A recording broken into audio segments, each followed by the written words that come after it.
What's up mga kabayan? Ngayong araw nga ay nag-crave kami sa kambal na lumpia. Walang iba kundi ang lumpiang toge at lumpiang Shanghai. Kaya dali-dali akong nagtapon ng basura. Bumaba at dumiretso sa pamilihan para bumili ng mga rekado. Pagdating namin sa supermarket, agad akong dumampot ng mantika at nagsimulang maghanap ng iba pang sangkap. Pero sa kasamaang palad, wala doon yung hinahanap namin.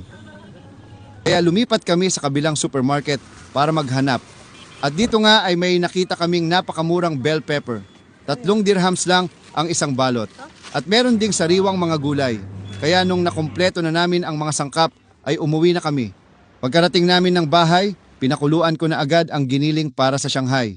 Dito nga pala sa Dubai, nakasanayan na naming pakuluan muna ang baboy. Mga frozen kasi ang baboy dito. Habang pinakukuluan ang giniling, sinimulan ko na rin maggayat ng mga sangkap, bawang, sibuyas, bell pepper, carrots, repolyo, at toge. At pagkatapos ngang ihanda ang mga sangkap, simulan na natin ang paggisa ng toge.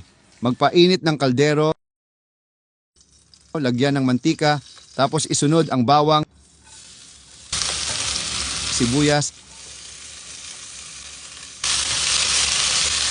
bell pepper,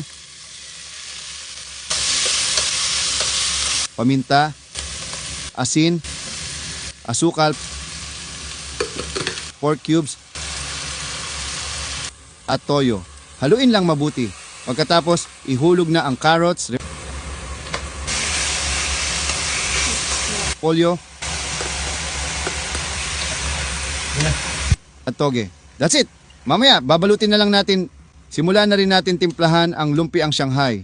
Ito yung baboy na pinakuluan ko kanina. Lagyan lang natin ng bawang, sibuyas, bell pepper, carrots, itlog, paminta, asin, asukal, at optional na ginisa mix. Pwede rin lagyan ng konting harina. Haluin lang mabuti hanggang sa magsama-sama na ang lahat ng sangkap. Gumawa rin ako ng pandikit para sa lumpia. Paghaluin lang ang tubig at harina. Tapos, simulan na natin magbalot. Inuna ko muna ang lumpiang toge. Siksikin lang ng maayos. Tapos punasan ng pandikit. Same din sa Shanghai. Siksikin lang. Tapos lagyan ng pandikit sa dulo.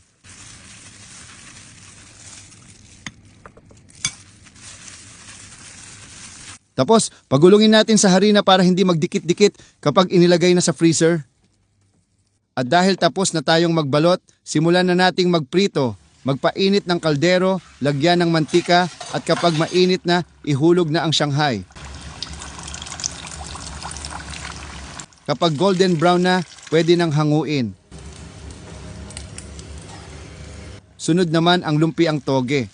Ganun din, hintayin lang maging golden brown. Ayos na yan. Sakto nga pala, meron akong ginawa na Gentleman Jack Vinegar. Suka na may anghang at asim na sakto sa pritong lumpia. At ito na mga kabayan, luto na ang kambal na lumpia. Lumpiang toge at lumpiang Shanghai. Isawsaw mo sa suka.